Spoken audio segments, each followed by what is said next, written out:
ஓம் சாந்தி 13/5/2024 பாப்தாதா சொல்கிறாங்க, இனிமையான குழந்தைகளே, நீங்கள் மனிதன்லேருந்து தேவதை ஆகிறதுக்கான டியூஷன் எடுத்துக்கிறதுக்காக வந்திருக்கிறீங்க. சோழியிலிருந்து வைரம் மாதிரி ஆகிட்டு இருக்கிறீங்க. இது சதா ஞாபகம் இருக்கணும். இதுதான் நம்முடைய லட்சியம், ரோட் மேப். இதை மறந்துடக்கூடாது. இந்த பாதையை மீறி வெளில போயிடக்கூடாது. பாபா நேற்று சொன்னார்ல, முழு நாளும் சாதாரணமாகவே வாழ்ந்துடுறீங்க. இது எவ்வளோ விலை மதிப்பற்ற சங்கமயுகன்றதை மறந்துடுறீங்க. அது வெளிப்பட்ட ரூபத்தில் இருக்கணும் அப்படின்னு சொன்னார் இல்லையா? ஸோ அதற்கான டியூஷன் நாம் எடுத்துகிட்டு இருக்கிறோன்றது ஞாபகம் இருக்கணும்.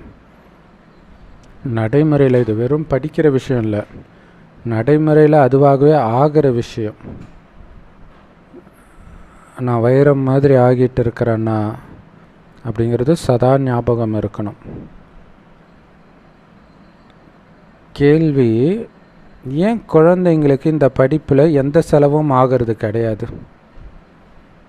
ஏன்னா இங்கே சொல்லி கொடுக்குறவர் உங்கள் அப்பா, இந்த ஸ்கூலு உங்கள் அப்பாவோட ஸ்கூலு. அப்புறம் என்ன குழந்தைக்கு ஃபீஸாக வாங்க முடியும்? அப்பா எப்படி குழந்தைகிட்டே ஃபீஸ் வாங்குவார்? நாம் எப்போ அப்பாவுடைய குழந்தை ஆகிறோமோ அப்போ அவருடைய மடிக்கு போயிடுறோம், அவருடைய ஆஸ்திக்கு அதிகாரி ஆகிடுறோம். குழந்தைகளாகிய நீங்கள் தேவதைகளாக வைரம் மாதிரி ஆகுறீங்க. ஒரு பைசா செலவு பண்ணாமல், ஒரு சோழி கூட செலவு பண்ணல, தேவதை ஆகிடுறோம். ஆனால் பக்தி மார்க்கத்தில் லட்சக்கணக்கில் கோடிக்கணக்கில் செலவு செய்து தீர்த்த யாத்திரைக்கு போகிறாங்க, தானம் புண்ணியம் பண்ணுறாங்க. அதெல்லாம் செலவை தவிர ஒன்றும் கிடையாது. காசு அதிகமாக இருக்குது, அவனுக்கு என்னப்பா திருப்பதி போகிறான்னா அவன்கிட்ட காசு இருக்குது போகிறான்னுவாங்க. இங்கே நமக்கு அப்படி எதுவுமே கிடையாது. ஆனால் பாபா ஒரு பைசா செலவில்லாமல் உங்களுக்கு உலக ராஜ்யத்தையே கொடுக்கிறார், இலவசமாக கொடுக்கிறார். ஆஸ்தியை, இந்த முழு ஆஸ்தியை முற்றிலும் இலவசமாக கொடுக்கிறார். அதனால் தூய்மையாகி ஆஸ்தியை அடையுங்கள் அப்படின்னு பாபா சொல்கிறார். அதில் கொடுக்கறது அப்பா, அதை பயன்படுத்திக்கணும். அப்பா கொடுத்தா கூட நம்ம முயற்சி செஞ்சு தான் அதை அடையிறோம். அந்த முயற்சி செய்ய வைக்கிறதுக்கான ஞானத்தை கொடுக்கிறார்.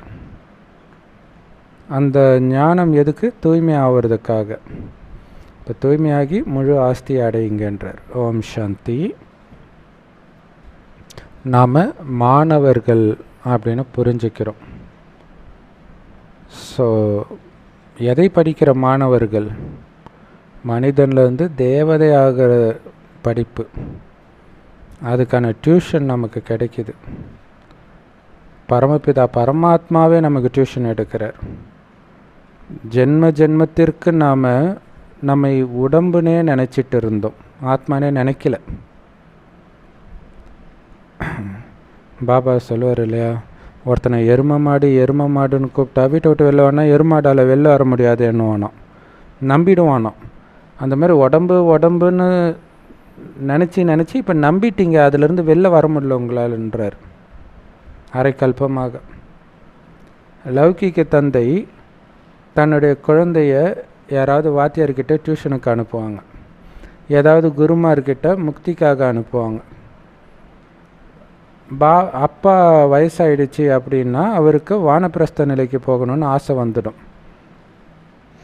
ஆனால் வானப்பிரஸ்த நிலைனா என்னன்னே தெரியல யாருக்கும், இல்லையா? ஸோ இங்கே நமக்கு டீச்சர், குரு, அப்பா மூணுமே சிவபாபா தான். சரி, வானப்பிரஸ்த நிலைனா என்ன? சத்தத்தை கடந்த நிலைன்னு அர்த்தம். வாணிசே பரே. எப்படி சத்தத்தை கடந்த நிலைக்கு போக முடியும்? யாருடைய புத்தியிலும் இல்லை. ஏன்னா அழுக்காகிட்டோம், அதனால் புத்தி வேலை செய்யலை. ஆத்மா எங்கேருந்து வந்துச்சோ அங்கே ஆத்மா தூய்மையாக தான் இருந்துச்சு. இங்கே வந்த பிறகு தான் நம்முடைய பாகங்களை நடித்து நடித்து நாம் அழுக்காயிட்டோம். இப்போ யார் நம்ம தூய்மையாக்குறது? பதித்த பாவனனே அப்படின்னு கடவுளை கூப்பிடுறோம். யாரும் தன்னுடைய குருமாரை போய் பதித்த பாவனனேன்னு சொல்ல மாட்டாங்க. என்னதான் குருவை வச்சுக்கிட்டாலும் அவர் மேலே முழு நம்பிக்கை யாருக்கும் இருக்கிறது கிடையாது. இப்போ வள்ளலாரை வழிபடுறவங்களும் கோயிலுக்கு போகாமலாம் இருக்கிறாங்க. ஏன்னா நியாயமாக வள்ளலாரை வழிபடுறவங்க ஜோதி வழிபாடு, கோயில், இந்த சிலை இதெல்லாம் நம்பக்கூடாது. இப்போ வள்ளலார் மீதும் அவங்களுக்கு முழு நம்பிக்கை கிடையாது. அதே மாதிரி இப்போ நிறைய மனித குருக்கள் இருக்கிறாங்க. அப்பாடா குரு கிடச்சிட்டார், இன்னொரு குருவை நான் தேட மாட்டேன், கோயிலுக்கு போக மாட்டேன், அப்படி யாராவது இருக்கிறாங்களா என்ன? ஸோ நம்பிக்கை இல்லாதனால்தான் இன்னொரு குரு கிடைப்பாரா பார்க்குறாங்க. ஸோ யாராவது நம்ம வீட்டுக்கு சத்தத்தை கடந்த நிலைக்கு எடுத்துகிட்டு போவாங்களான்னு பார்க்குறாங்க. அதற்காக நிறைய மெத்தடு உருவாக்குறாங்க. சுவாசத்தை கவனிக்கிறது, சக்கரத்தை கவனிக்கிறது, மந்திரத்தை ஜபிக்கிறது, என்னென்னமோ முறை கற்றுக் கொடுக்குறாங்க. இந்த சாமியாருக்கு நல்ல மகிமைனா போதும், உடனே எல்லாம் ஓடி போயிடுறாங்க அவங்க பின்னாடி. வெளிநாட்டில் இருக்கிறவங்கெல்லாம் கூட வந்துடுறாங்க. இப்போ ஈஷா யோகா, அதுக்கு முன்னாடி நித்யானந்தா, இப்படி இருக்குது. உங்களுடைய ஞான அம்புகள் யாரை போய் தைக்கும் தெரியுமா? இந்த மரத்தின் கன்றாக இருக்கிறவங்கள போய் தைக்கும். இந்த ஞானம் கேட்ட உடனே டக்குன்னு எழுந்திரிச்சு வருவாங்க. இல்லாட்டினா என்னதான் அவங்க சிவ சிவ சிவாய நம்மனாலும் ஒன்றும் கேட்கறதில்ல, ஒன்றும் மைண்டுக்குள்ளே போகிறது கிடையாது. ஆனால் நம்ம தர்மத்தை ஆத்மா கிறிஸ்தவ மதத்தில் இருந்தாலும், முஸ்லீம் மதத்தில் இருந்தாலும், நாஸ்திகனாக இருந்தாலும் டக்குன்னு எழுந்திரிச்சுக்கும். இது தெளிவாக இருக்குதே அப்படின்னு புரிஞ்சுக்குவாங்க.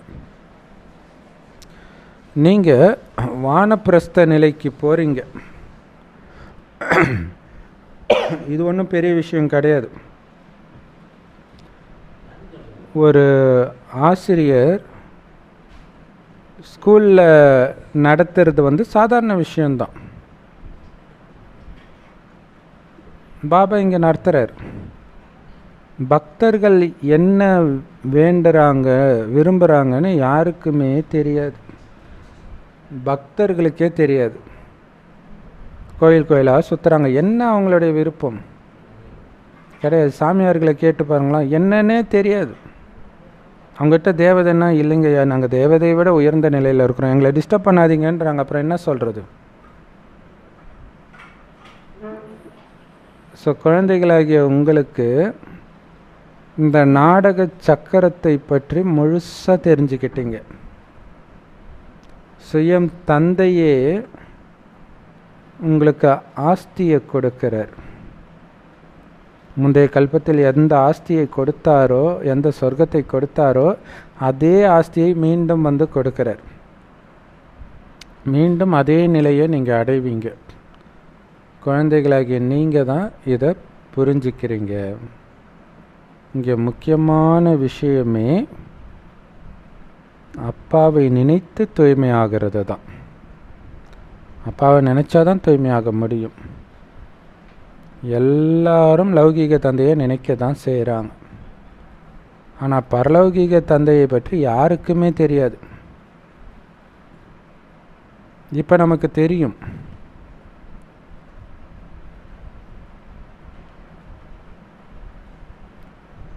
ரொம்ப ஈஸியான விஷயமும்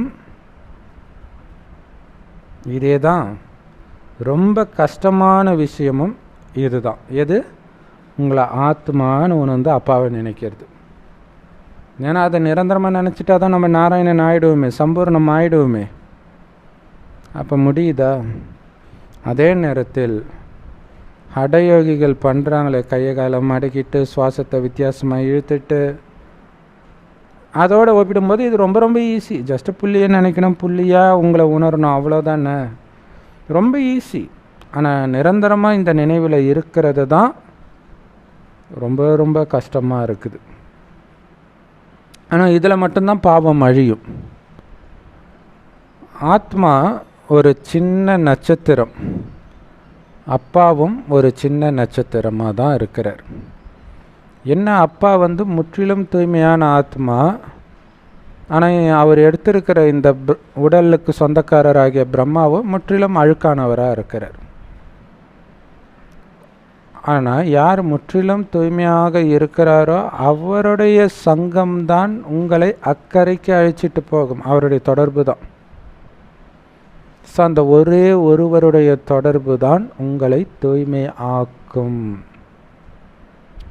ஸோ அவருடைய தொடர்பு கண்டிப்பாக உங்களுக்கு வேணும். நிறைய பேர் சொல்லுவாங்க, நீங்கள் உங்கள் நம்பிக்கையில் இருங்க, நாங்கள் எங்கள் நம்பிக்கையில் இருக்கிறோம்.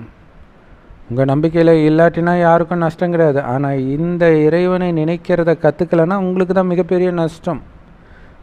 நீங்கள் நினைக்கிற நேரத்தில் கிடைக்காம போயிடலாம். இந்த ஞானம் அலட்சியப்படுத்துகிறாங்க. ராவணன் 5 விகாரத்துடைய தவறான தொடர்பும் உங்களுக்கு இருக்குது. அதுதான் ராவண சம்பிரதாயத்தினர். அவங்கக்கிட்ட இருந்து ரொம்ப விலகி இருக்கணும். எப்போ அவங்களுடைய அவங்க உணவை கூட சாப்பிடக்கூடாதுன்னா நீங்கள் தெரிஞ்சுக்கணும் எந்த அளவுக்கு எச்சரிக்கையாக இருக்கணும்ன்ட்டு. இப்போ ராமருடைய சம்பிரதாயத்தினரை சார்ந்தவராக நம்ம மாறிட்டு இருக்கிறோம். ராமருடைய சம்பிரதாயத்தினராக நீங்கள் எப்போ ஆகிறீங்களோ ஆன பிறகு ராவண சம்பிரதாயமே இருக்காது இல்லையா? நம்ம ராம சம்பிரதாயத்தினர் ராமருடைய குணங்கள், அதாவது சிவபாபாவுடைய குணங்கள் எல்லாம் வந்துச்சுன்னா ராவணனுடைய குணங்கள் உங்களுக்கு இருக்காது. ஸோ அந்த மாதிரி ராம சம்பிரதாயத்தினரை சார்ந்தவர்கள் எல்லாம் இந்த ஞானத்தை கேட்டு பக்காவாக ஆயிட்டாங்கன்னா ராவண சம்பிரதாயமும் இந்த பூமியில் இருக்காது. ஸோ அஞ்ஞானிகள் எல்லோரும் அழிஞ்சிடுவாங்க. இந்த ஞானம் நம்ம புத்தியில் இருக்குது. கடவுளைத்தான் நாம் ராமான்னு சொல்கிறோம். அந்த கடவுளே ராம ராஜ்யத்தை ஸ்தாபனை பண்ணுறார். அதாவது சூரிய வம்ச ராஜ்யத்தை ஸ்தாபனை பண்ணுறார். இதை ராமராஜ்யம் அப்படின்னு கூட சொல்ல முடியாது, சூரிய வம்ச ராஜ்யம் தான் சொல்லணும்.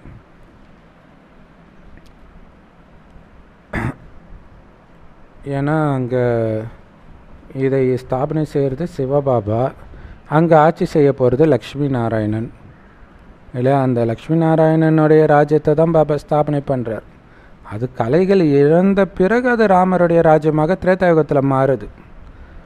ஆனால் ராவண ராஜ்யம் ராமராஜ்யம்னு சொன்னால் மக்களுக்கு ஈஸியாக புரியுதுன்றதுனால பாபா இதை ராமராஜ்யம்னு சொல்கிறார், அவ்வளவுதான். ஆனால் உண்மையில் அது சூரிய வம்ச ராஜ்யம், லக்ஷ்மி நாராயணனுடைய ராஜ்யம். ஸோ ஒரு சின்ன புக்லெட் அப்போ தயாரித்தாங்க அப்போ இருக்கு, உங்களுடைய வாழ்க்கையை வைரம் மாதிரி மாற்றிக்கொள்வது எப்படி அப்படின்ட்டு. இப்போ பாபா கேட்குறாரு, உங்களை தவிர வேற எந்த மனுஷனுக்காவது வைரம் போன்ற வாழ்க்கைனா என்னன்னு தெரியுமா முதல்ல? அதனால் தேவதைகள் போன்ற வைரம் போன்ற வாழ்க்கை அப்படின்னு நீங்கள் எழுதணுன்றார். வெறும் வைரம் போன்ற வாழ்க்கைனா உங்களுக்கு என்ன புரியுன்றார். அதனால் தேவதைன்ற வார்த்தையை சேர்க்கணும். ஏன்னா இந்த ஞானம் அதுதான், இங்கே முக்கியமான விஷயமே தேவதை ஆகிறோன்றது தான். மற்றவங்க எல்லோரும் தானே சொல்லுவாங்க, எல்லாருமே எங்களுக்கு போனால் லைஃப் நல்லா இருக்குது, இதாக இருக்குது, தேவதை ஆகிறோன்னு சொல்லுவாங்க. அப்போ நம்ம பிரம்மகுமாரி ஞானத்துடைய தனித்தன்மையே அந்த தேவதை, அதையே கடைசி வரைக்கும் வாயிலிருந்து சொல்லலைன்னா அப்புறம் எப்படி அது ஞானம்? நீங்கள் உங்களுடைய வாழ்க்கையை வைரம் மாதிரி இங்கே மாற்றிக்கிட்டு இருக்கிறீங்க. அப்பாவை தவிர வேறு யாரும் உங்களை அப்படி மாற்ற முடியாது. பாபா சொல்றாரு, நீங்கள் போட்டிருக்கிற அந்த புக்லெட் நல்லா இருக்குது, ஆனால் இந்த வார்த்தையை சேர்த்துக்கோங்க. எப்படி பாபா தட்டி கொடுக்குறாரு பாருங்க. ஒரு வினாடியில் ஒரு பைசா செலவில்லாமல் சோழி போன்ற அசுர வாழ்க்கையை தேவதை போன்ற வைர வாழ்க்கையாக மாற்றிக்கொள்ளுங்கள் அப்படின்னு எழுதுங்க. எப்போ ஒரு குழந்தை பிறக்குதோ அப்போ தன்னுடைய அப்பாவின் ஆஸ்திக்கு அது அதிகாரி, வாரிசு குழந்தை ஆயிடுது. ஸோ அதுக்கு அந்த சொத்துக்கு அதிகாரத்தை பெறுவதற்கு அந்த குழந்தை தனியாக ஏதாவது செலவு பண்ணுதா என்ன? அதே மாதிரி தான் இங்கே பாபாவுடையவர் ஆன உடனே ஆஸ்திக்கு அதிகாரி ஆகிடுறீங்க செலவு இல்லாமல். அது கூட அப்பா பேரில் இருக்கிறத பையன் பேரில் மாற்றிக்கிறதுக்கு ரெஜிஸ்டர் பண்ணுறதுக்கு லட்சக்கணக்கில் செலவாகும். இங்கே அதுவும் கிடையாது.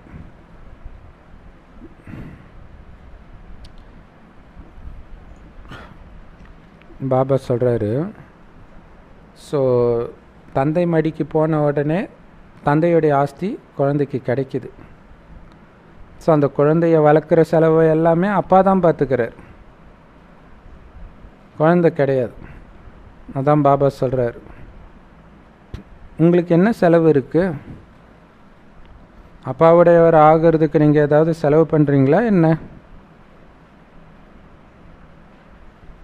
எப்படி லௌகீக தந்தையுடையவர் ஆகிறதுக்கு எந்த செலவும் இல்லையோ அதே மாதிரி தான் பரலௌகீக தந்தை ஆகிறதுக்கும் உங்களுக்கு எந்த செலவும் கிடையாது. பாபா உட்கார்ந்து தேவதை ஆகிறதுக்கான ஞானத்தை சொல்லி கொடுத்துட்டு இருக்கிறார். ஆனால் நீங்கள் சின்ன குழந்தைங்க கிடையாது, வளர்ந்தவர்கள். ஸோ பாபாவுடையவர் ஆனதுனால பாபா உங்களுக்கு ஆலோசனை சொல்கிறார். உங்களுடைய சுய ராஜ்யத்தை நீங்கள் தான் உருவாக்கணும், அதுக்கு நீங்கள் தூய்மையாகணும். இல்லை சொர்க்கத்தில் ராஜ்யத்தை அமைச்சிக்கணும், உங்களுக்காக உங்கள் ராஜ்யத்தை அமைச்சிக்கணும்னா இப்போ நீங்கள் தூய்மையாகணும். அதாவது கர்மேந்திரியங்களுக்கு ராஜாவாகணும், உங்கள் கட்டுப்பாட்டில் கர்மேந்திரியங்கள் இருக்கணும். அதுக்கு பாபா நினைவிலேயே மூழ்கணும்.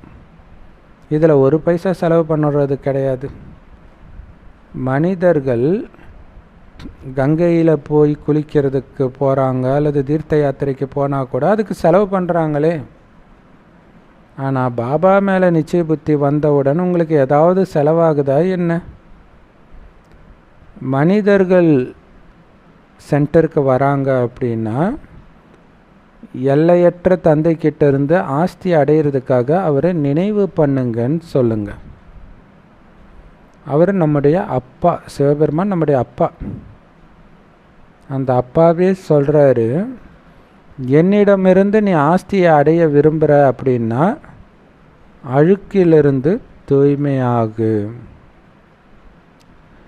அப்போ தான் நீ தூய்மையான உலகத்தின் எஜமானராக முடியும். பாபா சொர்க்கத்தை ஸ்தாபனை செய்கிறார்.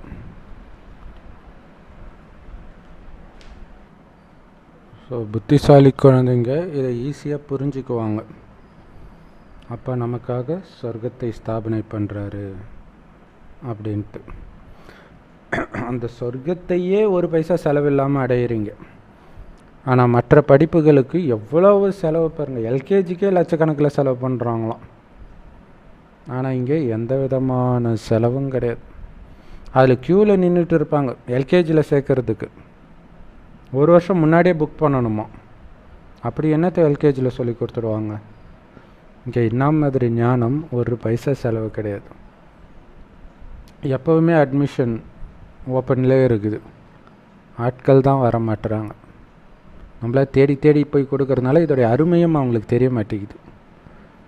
ஆத்மா சொல்லுது, நான் அழிவற்றவன், என்னுடைய உடம்பு தான் அழியக்கூடியது. எல்லா குழந்தைகளும், அதாவது கரெக்ட், எல்லா குழந்தைங்களும் அழிஞ்சிடுவாங்க. அப்போ பாபா சொல்கிறார், அப்போ யாருக்கு காசு சேர்க்குறீங்க? ஒட்டுமொத்தமாக அழியும் போது உன் குழந்தையும் அழிய போகுது, பேர குழந்தையும் அழிய போகுது, யாருக்கு சேர்த்து வைக்கிறன்றார். ஸோ அப்போ வேஸ்ட் பண்ணிகிட்டு இருக்கிறோம் இல்லையா? நமக்கு தேவையான அளவு மட்டும் ஒதுக்கிட்டு ஈஸ்வரிய சேவையில் பயன்படுத்தலாம், ஈஸ்வரிய சேவையில் மூழ்கலாம். ஓரளவு காசு இருந்துச்சு, வாழ்நாள் ஃபுல்லாக உங்களுக்கு அது போதும் அப்படின்னா காசு சம்பாதிக்கிறதுக்கு பின்னாடி போகாமல் ஈஸ்வரிய சேவையில் உங்களை அர்ப்பணிக்கலாம். அதுதான் உண்மையான வருமானம், பாபா சொல்கிறார்.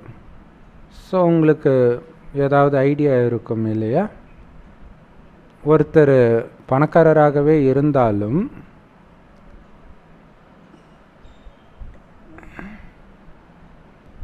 அவருக்கு யாருமே இல்லைன்னு வச்சுக்கோங்களாம்.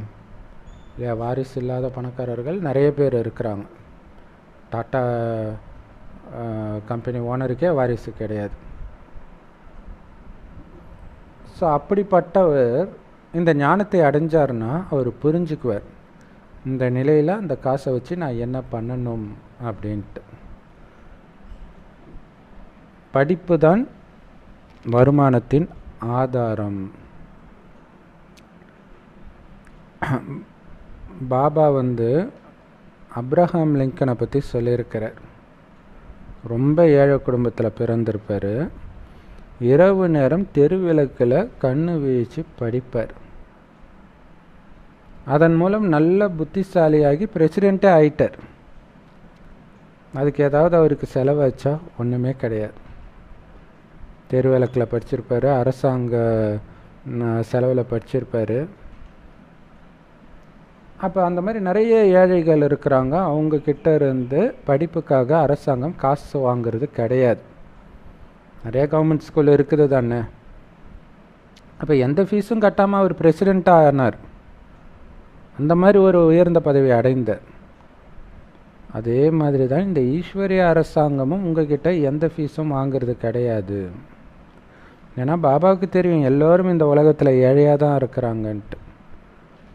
அதனால் ஒருத்தர் எவ்வளோ பணக்காரங்களாக இருக்கிறாங்கன்றதெல்லாம் இங்கே பிரச்சனையே கிடையாது. அவங்க மில்லியனராக இருக்கலாம், பில்லியனராக இருக்கலாம், ஆனாலும் அவர்கள் ஏழை தான். இல்லையா, சொர்க்கத்தோடு ஒப்பிடும்போது இங்கே அனைத்தையும் இழந்து தான் இருக்கிறாங்க. அவர்களை நான் தான் பணக்காரனாக்குறேன். அவங்கக்கிட்ட எவ்வளவு சொத்து இருந்தாலும் அதெல்லாம் இன்னும் கொஞ்ச நாளைக்கு தான், அப்புறம் மண்ணோட மண்ணாக போயிடும்னு நமக்கு தெரியும். ஸோ இப்போ கூட ஒரு வீடு கட்டுறாங்க, இடிச்சிட்டு, பழைய வீட்டை இடிச்சிட்டு கட்டுறாங்க. 2 மாடி டொப்புன்னு விழுது. நிறைய வீடு அப்படியே மண்ணுக்குள்ளே போகிறத பார்க்குறோம். நிறைய இந்த மாதிரி கட்டும்போதே விழுறத பார்க்குறோம். இப்போ கட்டின காசு எவ்வளோ செலவு பண்ணி கடன் வாங்கியெல்லாம் கட்டியிருப்பாங்க, அல்லது ஒட்டுமொத்தமாக அவங்க வாழ்நாள் வருமானத்தை எல்லாம் சேர்த்து வச்சு கட்டியிருப்பாங்க. ஸோ அப்போ அனைத்தையும் இழக்க போகிறாங்கன்னா அவங்க ஏழைகள் தானே. ஸோ நீங்கள் உண்மையிலே பணக்காரங்களா இல்லையான்றது நீங்கள் படிக்கிறதை பொறுத்து தான் இருக்குதுன்றார். இந்த படிப்புக்கு பாபா உங்ககிட்ட வந்து எதையும் அடையிறது கிடையாது. முழுக்க முழுக்க ஃப்ரீ. உலகத்துக்கே எஜமானர் பாபா தான். ஸோ இந்த மாதிரி லக்ஷ்மி நாராயணனாக நாம் எதிர்காலத்தில் ஆவோம் அப்படின்னு புரிஞ்சுக்கிறோம். அந்த ராஜ்யத்தை ஸ்தாபனை பண்ணுறதுக்காகத்தான் நான் வந்திருக்கிறேன். இந்த விளக்கம் தான் உங்கள் பேட்சில் இருக்குது. இன்னும் புது புது கண்டுபிடிப்புகள் இந்த ஞானத்தை சொல்வதற்கு உருவாக்கப்பட்டுக்கிட்டே இருக்குது. சிவபாபா சொல்கிறாரு, முழு பாகமும் என்னுடைய ஆத்மாவில் பதிவாகி இருக்குது. யார் அழுக்க விகாரிகளாக ஆகி இருக்கிறாங்களோ அவங்கள தூய்மை ஆக்கிறதுக்குத்தான் பாபா வந்திருக்கிறார். 5000 வருடத்திற்கு முன்பு கூட உலக ராஜ்யத்தை பாபா கிட்ட இருந்து நாம் அடைஞ்சோம். எப்படி அடைந்தோம்? முக்கியமான விஷயம் நினைவு தான். நிரந்தரமாக என்னை நினைவு பண்ணுங்கன்னு தனிப்பட்ட முறையில் உங்ககிட்ட சொல்கிறேன்றார். ஏன்னா நினைவின் மூலமாக தான் 5000 வருஷத்துக்கு முன்னாடி உலக ராஜ்யத்தை நாம் அடைஞ்சோம். ஸோ பாபா தன்னுடைய ரதத்தை கண்டுபிடிச்சிட்டார். பிரம்ம பாபாவுடைய உடலை எடுக்கிறார். ஸோ அப்போ அவர் உடலை எடுத்துட்டார்னா என்ன அர்த்தம்? பாபா இங்கே வந்துட்டார். கண்டிப்பாக அவருக்காக நிச்சயிக்கப்பட்ட ஒரு ரதம் இருக்கும் தானே. இந்த நாடகம் ஏற்கனவே நிச்சயிக்கப்பட்டிருக்கு. அது கொஞ்சம் கூட மாறாது. மனிதர்கள் கேட்குறாங்க, எப்படி இந்த வைர வியாபாரி பிரஜாபிதா பிரம்மாவானார்? இல்லையா, தாதா லேக்ராஜ் அதுக்கு முன்னாடி வைர வியாபாரியாக தானே இருந்தார், இப்போ பிரஜாபிதா பிரம்மான்னு சொல்கிறீங்களே அப்படின்னு கேட்குறாங்க. ஏன்னா அவர் ஒரு வைர வியாபாரியாக இருந்தார்னு புரிஞ்சுக்கிறாங்க. ஒன்று உண்மையான நகை, இன்னொன்று போலி, அதோடைய இமிட்டேஷன் போலி. அதே மாதிரி பாபா உண்மையான நகையை நமக்கு கொடுக்கிறார். இதுக்கு முன்னாடி அது போலியான நகைன்றார், அந்த வைர வைடூரியம். ஸோ அது அதனால் என்ன பயன்னு கேட்குறார். இந்த நகை ஞானத்தினால ஆன ரத்தினங்கள். இதோட ஒப்பிடும்போது அந்த வைர வைடூரியத்துக்கெல்லாம் எந்த மதிப்பும் கிடையாதுன்றார். அதான் இந்த கல்லை நீயே எடுத்துகிட்டு போன்ட்டு சீதை ராவணன் கிட்ட சொல்லுவாங்க. அப்போ உண்மையில் அது பிரம்மா பாபா உடைய நினைவாக அங்கே சீதையுடைய கதை உருவாக்கப்பட்டு இருக்குது. பிரம்மா பாபா வைர வியாபாரத்தெல்லாம் தூக்கி கடைசிட்டு வரார். இந்த கறிக்கட்டையை வச்சுட்டு நான் என்ன பண்ண போகிறேன்ட்டு பிரம்மா பாபா சொன்னார். அது முரளிலே வருது.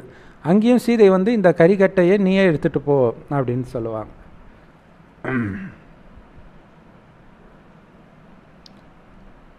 ஏன்னா எப்போ இந்த ஞான ரத்தினங்களை கண்டுபிடிச்சாரோ அப்போ அந்த வைர வியாபாரம் எதுக்கும் உதவாதுன்னு அவர் புரிஞ்சுக்கிட்டார். இந்த ஞான ரத்தினங்கள், ஒவ்வொரு ரத்தினங்களும் கோடி ரூபாய் மதிப்பு வாய்ந்தது. ஒவ்வொரு வார்த்தையும் அழிவற்ற ஞான ரத்தினங்கள் இது. அப்போ உங்களுக்கு எவ்வளவு ரத்தினங்கள் கிடைக்குது. இந்த ஞான ரத்தினம்தான் பிறகு ஸ்தூல ரத்தினமாக சொர்க்கத்தில் மாறுதுன்றதை புரிஞ்சுக்கணும். ஸோ இந்த ஞான ரத்தினங்கள் மூலமாக உங்கள் பையை நிரப்பிக்கோங்க அடுத்த 5000 வருஷத்துக்கு தேவையானதை அப்படின்னு பாபா சொல்கிறார். ஃப்ரீயாக கிடைக்கிது, காசா பணமா அள்ளி போடுங்க உங்கள் பையில் ஞானத்தை. இதுக்கு எந்த செலவும் ஆக போகிறது கிடையாது. சொர்க்கத்தில் உங்களுடைய சுவர்களும் அந்த சீலிங்கும் டைமண்ட்னால் பதிக்கப்பட்டு இருக்கும்ன்றார். ஸோ அப்போ பாருங்க, அனாமத்தாக இருக்குது. அதுக்கு என்ன மரியாதை? அதற்கு பின்னர் துவாபரயுகத்துக்கு மேலே தான் அதுக்கு ஒரு மரியாதை வருது, மதிப்பு இருக்குது. மற்றபடி சொர்க்கத்தில் வைரம் வைடூரியம் கூட உங்களுக்கு எதுவுமே கிடையாதுன்றார். அதுக்கு எந்த மதிப்பும் கிடையாதுன்றார். ஏன்னா அந்த அளவுக்கு நிறைய இருக்கும். அதனால் பாபா சொல்கிறாரு, குழந்தைங்களுக்கு இந்த நிச்சய புத்தி இருக்கணும்.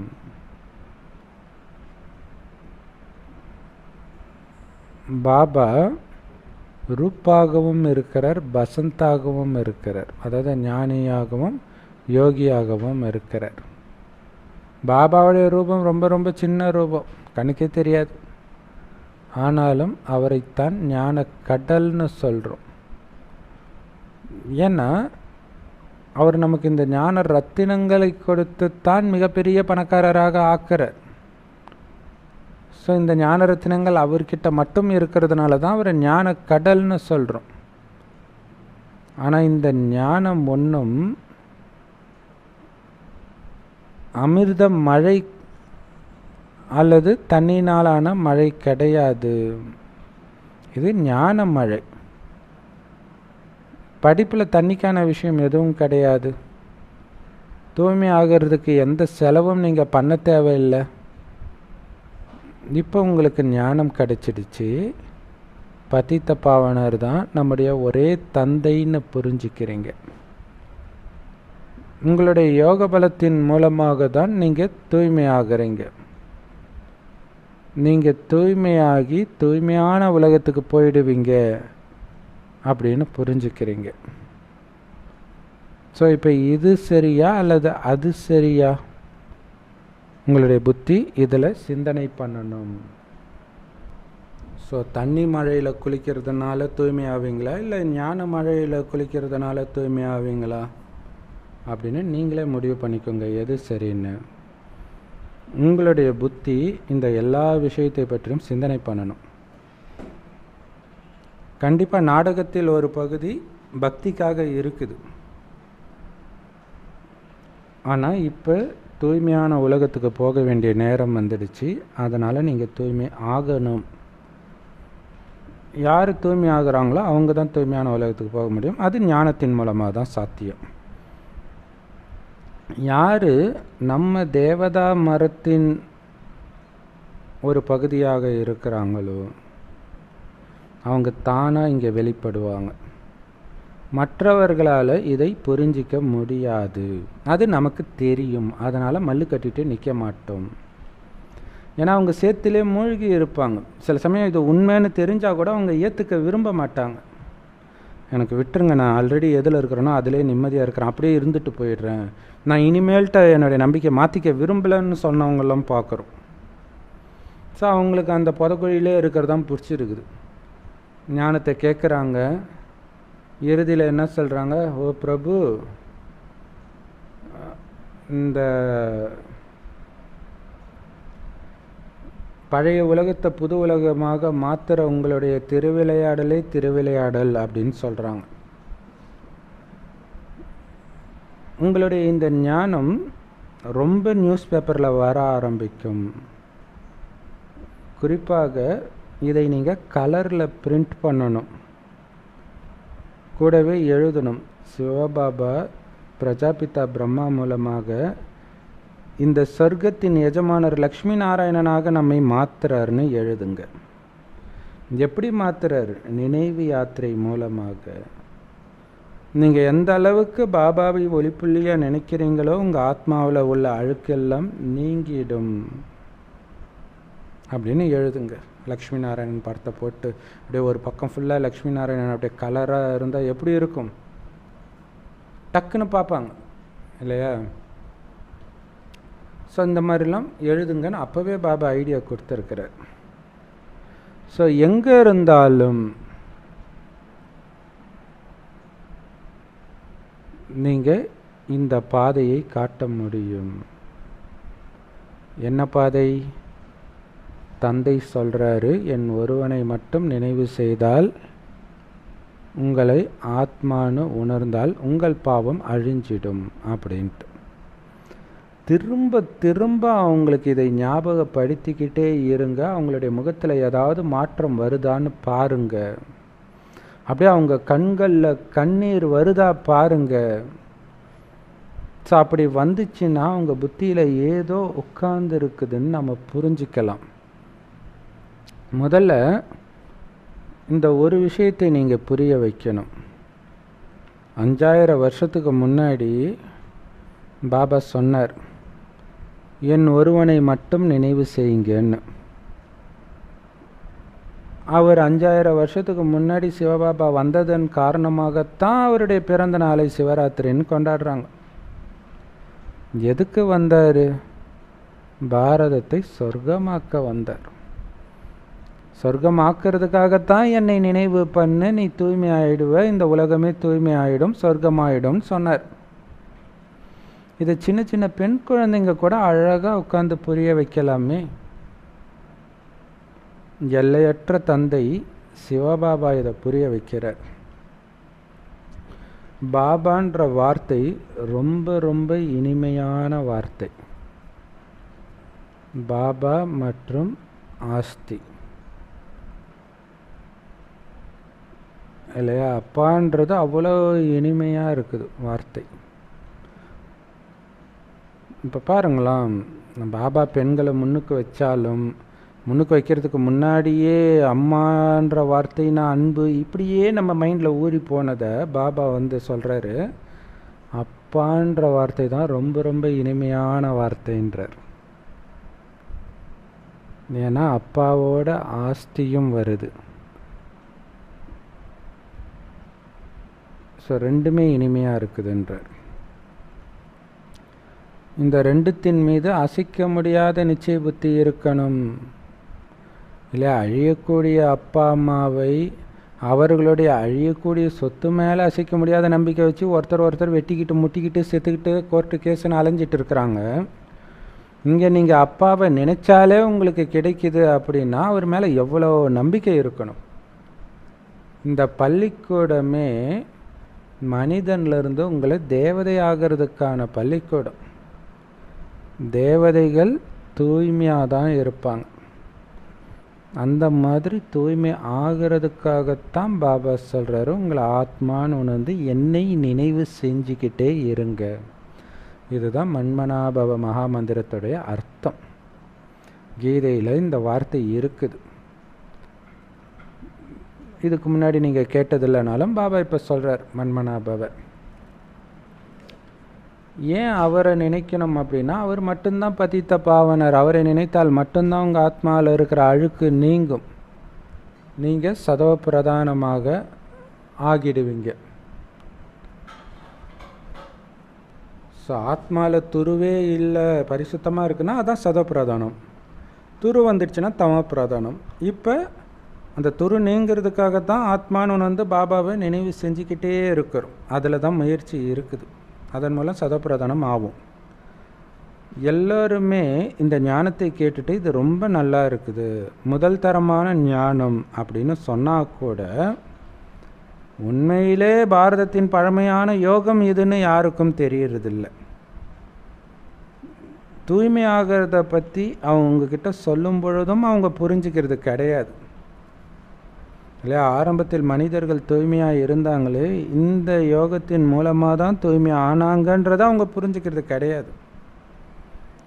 பாபா சொல்கிறாரு, நீங்கள் எல்லோரும் அழுக்காகிட்டீங்க, தமப்பிரதானமாகிட்டீங்க. இப்போ மீண்டும் உங்களை ஆத்மான்னு உணர்ந்து என் ஒருவனை மட்டும் நினைவு செய்யுங்க அப்படின்னு பாபா சொல்கிறார். ஸோ இது கலியுகத்தின் இறுதின்னு தெரியும். எல்லாருடைய குணமும் மோசமாக தமப்பிரதானமாக இருக்கணும் எல்லோருக்கும் தெரியும். அப்போ கலியுகத்துக்கு அப்புறம் சத்தியுகம் வரும், தூய்மையான உலகம் வரும்னு எல்லாருக்கும் தெரியும். அப்போ அதுக்கு நாம் தூய்மை ஆகணும் இல்லையா. அதற்கான வழி தான் உங்களை ஆத்மான்னு உணர்ந்து சிவபாபாவை செம்பொன் நிறமான ஒளி உலகத்தில் நட்சத்திரம் மாதிரி சதா நினைவு செய்கிறது அப்படின்னு புரிய வைங்க. பாபா சார், உண்மையிலே ஆத்மாக்களாகிய நீங்கள் என் கூட தான் பரந்தாமத்தில் இருந்தீங்க. பிறகு 5000 வருடம் கழித்து, இந்த பூமிக்கு வந்து 5000 வருடம் கழித்து என்னைத்தான் பகவானே தந்தையே வா, துக்கம் தாங்க முடியல, என்னை கூப்பிட்டுட்டு போகணும் கூப்பிட்டீங்க. கூப்பிட்டுட்டே இருந்தீங்களே அரை கல்பமாக. நான் இப்போ வந்துட்டேன், அப்போ நான் சொல்கிற வழியை ஃபாலோ பண்ணுங்க. அப்படி ஃபாலோ பண்ணலைன்னா ஏன் கூப்பிட்டீங்க? இது அழுக்காக இருக்கும் மனிதர்களை தூய்மையாக்கக்கூடிய வழி. சர்வசக்திவானாகிய நான் எப்பொழுதும் தூய்மையாக இருக்கிறேன், அதனால் சதா என்னை நினைவு செய்யுங்க. இதுதான் பாரதத்தின் மிக பழமையான ராஜயோகம்ன்றார். ஏன்னா இந்த பாரதத்தின் பழமையான யோகத்தை கற்றுக்க தான் பாவம் வெளிநாட்டுக்காரங்களும் இங்கே வந்து அந்தந்த போலி குருமார்கள்கிட்ட போய் ஏமாந்துட்டு இருக்கிறாங்க. நீங்கள் உங்களுடைய இந்த ராஜயோகம் ரொம்ப ஈஸி, எதையும் விட்டுட்டு வர வேண்டிய அவசியம் இல்லை. நீங்கள் பாட்டுக்கு குடும்பத்தில் இருக்கலாம், பிஸ்னஸ் பார்க்கலாம், உங்கள் குழந்தைய பார்த்துக்கலாம். ஆனால் அவங்களுடைய புத்தி யோகம் மட்டும் எல்லார்கிட்ட இருந்தும் எல்லாத்திலிருந்தும் விலகி என் ஒருவனோடு மட்டும் இணைஞ்சிருக்கட்டும்னு பாபா சொல்கிறார். இதுதான் மிக முக்கியமான விஷயமே. சதா பாபா கிட்ட ஒரு கை இருந்துக்கிட்டே இருக்கணும், நினைவுன்ற கை. நினைவின் மூலமாக தான் அவரை பிடிச்சிக்கிறோம். நான் இப்போ சொன்ன இந்த விஷயம் உங்களுக்கு புரியலன்னா உங்களுக்கு எதுவுமே புரியலன்றார். இந்த ஞானத்தை வச்சு, ஆனால் இதை தெரிஞ்சிக்காமலே சிலர் இந்த ஞானத்தை கேட்டுட்டு, இந்த ஞானம் ரொம்ப நல்லா இருக்குது, தூய்மையும் ரொம்ப நல்லா இருக்குது, ஆனால் நாம் எப்படி தூய்மையாக முடியும் அப்படின்னு சொல்கிறாங்க. அப்படின்னா என்ன அர்த்தம்? இந்த ஞானம் ஒன்றுமே அவங்களுக்கு புரியலைன்னு அர்த்தம். தேவதைகள் நிரந்தரமாக தூய்மையாக தானே இருந்தாங்க, எப்படி ஆனாங்க? இதைத்தான் முதல்ல நீங்கள் புரிய வைக்கணுன்ற ரொம்ப முக்கியமான விஷயம் இல்லையா. பாபா சொல்கிறாரு, என்னை நினைவு செய்யுங்க, என் நினைவின் மூலமாகத்தான் உங்களுடைய பாவங்கள் அழியும், நீங்கள் தேவதை ஆகிடுவீங்க. நல்லது. உங்களை ஏழையிலிருந்து பணக்காரனை ஆக்கிக்கணும் அப்படின்னா இந்த அழிவற்ற ஞான ரத்தினங்களை பாபா கிட்டேருந்து எடுத்துக்கிட்டே இருக்கணும். ஏன்னா ஒவ்வொரு ரத்தினமும் கோடிக்கணக்கான ரூபாய் மதிப்பு வாய்ந்தது, இந்த முரளியில் வர ஒவ்வொரு வார்த்தையும். அதனால் இந்த படிப்பை அதோடைய மதிப்பு தெரிஞ்சு படியுங்க. மதிப்பு தெரிஞ்சால் நம்ம இதை மிஸ் பண்ணவே மாட்டோம். அதனால தான் பாபா சொல்கிறார், மதிப்பு தெரிஞ்சு படியுங்க. இந்த படிப்பு தான் உங்களுடைய வருமானத்தின் ஆதாரமே. இதன் மூலமாக தான் நீங்கள் உயர்ந்த பதவியை அடைய முடியும். ராம சம்பிரதாயத்தில் ஒருவராக நீங்கள் மாறணும் அப்படின்னா ஒரு தந்தையுடைய துணை மட்டும் எப்பவுமே இருக்கணும். ஏன்னா அவர் தான் எப்பயும் தூய்மையானவர். அவருடைய துணையில் இருந்தால் தான் நீங்களும் தூய்மையாக முடியும். தவறான தொடர்பிலிருந்து நிரந்தரமாக விலகி இருங்கள். எல்லாரிடமிருந்தும் உங்களுடைய புத்தி யோகத்தை நீக்கி ஒரு தந்தையோடு மட்டும் புத்தியை இணையுங்கள். பவர்ஃபுல்லான வரதானம். பாபா சொல்கிறாரு, சக்திசாலியான நினைவின் மூலமாக பல கோடி மடங்கு பாக்கியத்தை பெறக்கூடிய ஒரு வினாடியில் பல கோடி மடங்கு வருமானம் சம்பாதிப்பவர் ஆகுங்கள். அதுக்கு விளக்கம், உங்களுடைய நினைவு எந்த அளவுக்கு சக்திசாலியாக இருக்கணும் அப்படின்னா ஒவ்வொரு நொடியிலும் பல கோடி மடங்கு வருமானத்தை சம்பாதிக்கக்கூடியதாக இருக்கணும்.